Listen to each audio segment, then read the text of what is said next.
வணக்கம் மக்களே. நுட்பமான அறிவுடனும் சாமர்த்தியத்துடனும் செயல்படும் கன்னி ராசிக்கு வருகின்ற 28/1/2025 அதாவது ஜனவரி 28ஆம் தேதிக்கு மேலே சுக்கிரன் உங்கள் ராசிக்கு 7ஆம் இடத்துல பெயர்ச்சி ஆகிறாரு. இயற்கை சுபர்னும் கலத்திரக்காரனும் சொல்லப்படுற சுக்கிர பகவான் கும்பராசியில் இருந்து மீன ராசிக்கு பெயர்ச்சி ஆகிறாரு. மீன ராசியில் அவர் உச்சமடைவார். உச்சமடைந்து உங்கள் ராசியை சமசப்தமாக பார்க்குறாரு. அதோட உங்கள் ராசிக்கு 7ஆம் அதிபதியான குரு பகவானும் ராசிக்கு 9ஆம் இடத்துல இருந்து உங்கள் ராசியை 5ஆம் பார்வையாக உங்கள் ராசியை பார்க்குறாரு.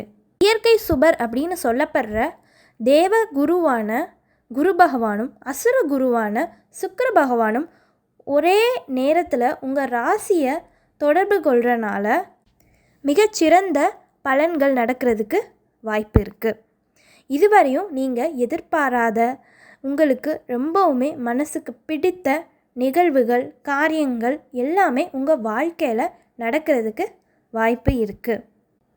கலத்திர ஸ்தானமான 7ஆம் இடத்துல கலத்திரக்காரகனான சுக்கிரன் உச்சமடைவார். இயல்பாகவே உங்கள் ராசிக்கு 7ஆம் இடத்துல சுக்கிரன் உச்சமடைவார். அதுலேயும் 7ஆம் அதிபதியும் உங்கள் ராசியை இப்போ பார்க்குறதுனால, அதாவது இப்போது ஒரு கல்லில் 2 மாங்காய் அப்படிலாம் சொல்கிற மாதிரி ரெட்டிப்பான மகிழ்ச்சியை உண்டாக்குற சிறந்த சம்பவங்கள் நிகழ்வுகள் நீங்கள் எதிர்பார்த்த காரியங்கள் எல்லாமே இந்த 3 மாத காலத்தில் உங்களுக்கு நடக்கிறதுக்கு அதிக வாய்ப்பு இருக்குது. காதல் செய்யும் கன்னி ராசிக்காரங்களுக்கு மிகச்சிறந்த நாட்களாக பார்க்கப்படுது. காதல் கைகூடும் நேரம் வந்தாச்சுன்னு கூட சொல்லலாம். நீங்கள் காதலிக்கிற நபரையே திருமணம் செய்யக்கூடிய அற்புதமான வாய்ப்புகள் உங்களுக்கு கிடைக்க போகுது. அது மாதிரி திருமணத்துக்காக வரன் தேடிக்கிட்டு இருக்கிறவங்க நீண்ட காலமாக, அதாவது ஒரு 2 வருஷமாக தேடுறோம் இல்லை 3 வருஷமாக தேடுறோம், இந்த மாதிரி வருஷக்கணக்காக வரன் தேடிக்கிட்டு இருக்கிறவங்களுக்கு இந்த 3 மாத காலத்தில் நீங்கள் எதிர்பார்த்த மனசுக்கு பிடிச்ச வரன் அமைகிறதுக்கு 90% வாய்ப்பு இருக்குது. இவ்வளவு நாளாக உங்கள் ராசிக்கு 7ஆம் இடத்துல ராகு நிறைய பிரச்சனைகளை கொடுத்துக்கிட்டு இருந்தார். திருமணம் ஆனவங்களுக்கு கருத்து வேறுபாடு, இல்லை திருமணத்துக்காக வரன் தேடிக்கிட்டு இருக்கிறவங்களுக்கு வரன் சீக்கிரமாக அமையாமல் இருக்கிறது, தாமதமாகிறது, காதல் செஞ்சுக்கிட்டு இருக்கிறவங்களுக்கு ஏதாவது சில பிரச்சனைகள் வருது, இந்த மாதிரி நிறைய பிரச்சனைகளை ராகுவால் சந்திச்சிருப்பீங்க. ஆனால் இப்போது 2 சுபர்கள் உங்களோட ராசியை தொடர்பு கொள்கிறனால, அதாவது 7ஆம் இடத்துல இருந்தும் 7ஆம் அதிபதியும் உங்கள் ராசியை ஒரே நேரத்தில் தொடர்பு கொள்கிறனால நீங்கள் எதிர்கொண்ட எல்லா கஷ்டங்களுமே படிப்படியாக குறைய போகுது. குடும்பத்தில் சந்தோஷம் பெருக போகுது. பொருளாதாரத்தில் நல்ல ஒரு முன்னேற்றம் இருக்கும். ஆடை அணிகலன் ஆடம்பர பொருட்கள் பொன் பொருள் நிலம் வீடு வாகனம் இந்த மாதிரி பொருட்கள் வாங்கும் யோகம் இந்த 3 மாத காலத்தில் உங்களுக்கு கிடைக்க போகுது. நீங்கள் செய்ய போகிற எல்லா காரியங்கள்லையுமே உங்களுக்கு வெற்றி கிடைக்கும். செய்கிற தொழிலையும் வேலையிலையும் நல்ல ஒரு ஈடுபாடு காட்டுவீங்க. எந்த வேலை கொடுத்தாலுமே அதை சிறப்பாக செஞ்சு முடிப்பீங்க. ஏன்னா உச்ச சுக்கிரன் உங்கள் ராசியை பார்க்குறனால உங்களுக்கு ஒரு தெளிந்த மனசு இருக்கும். மகிழ்ச்சியான எண்ணம் எப்பயுமே இருக்கும். வீட்டில் எப்பயுமே ஒரு சந்தோஷமான மனநிலைமையோடையே இருப்பீங்க. வீட்டில் நாம் சந்தோஷமாக இருந்தால் தான் வெளியில் போய் நிம்மதியாகவும் புத்துணர்ச்சியாகவும் மகிழ்ச்சியாகவும் நம்மளால் வேலை பார்க்க முடியும். அந்த சுகத்தையும் புத்துணர்ச்சியையுமே உங்கள் ராசிக்கு 7ஆம் இடத்துல இருக்கிற உச்ச சுக்கிரன் உங்களுக்கு கொடுப்பாரு. சுக்கிரன் உங்களுக்கு 2 மற்றும் 9ஆம் அதிபதி.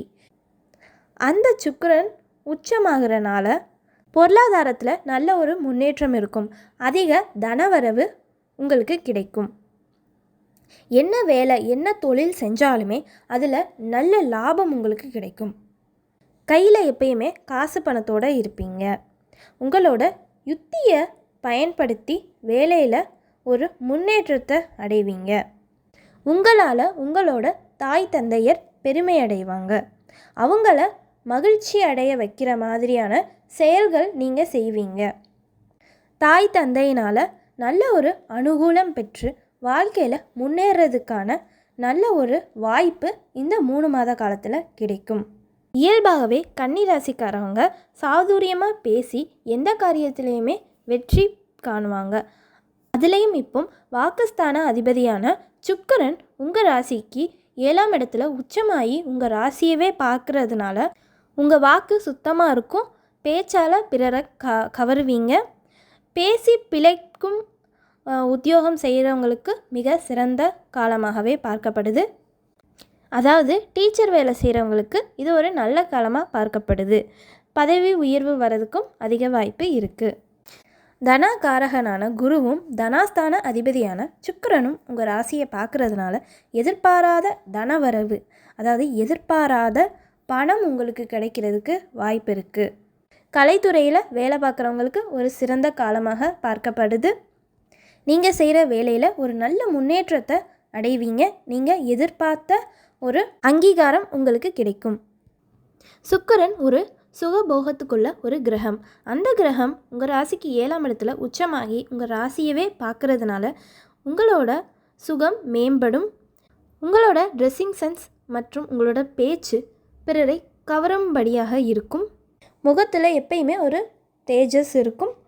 எல்லா காரியத்தையுமே ஒரு பாசிட்டிவாகவே அப்ரோச் பண்ணுவீங்க. ஆடம்பரம் மற்றும் அழகு சார்ந்த பொருட்கள் விற்கிறவங்க, உற்பத்தி பண்ணுறவங்களுக்கு இது ஒரு நல்ல காலகட்டமாக பார்க்கப்படுது. அது மாதிரி கால்நடை வியாபாரம் பண்ணுறவங்களுக்கும் இது ஒரு நல்ல காலமாக பார்க்கப்படுது. Textile shop, jewellery shop, furniture shop, பூக்கடை, இந்த மாதிரி தொழில் பண்ணுறவங்களுக்கும் ஒரு நல்ல காலமாக பார்க்கப்படுது.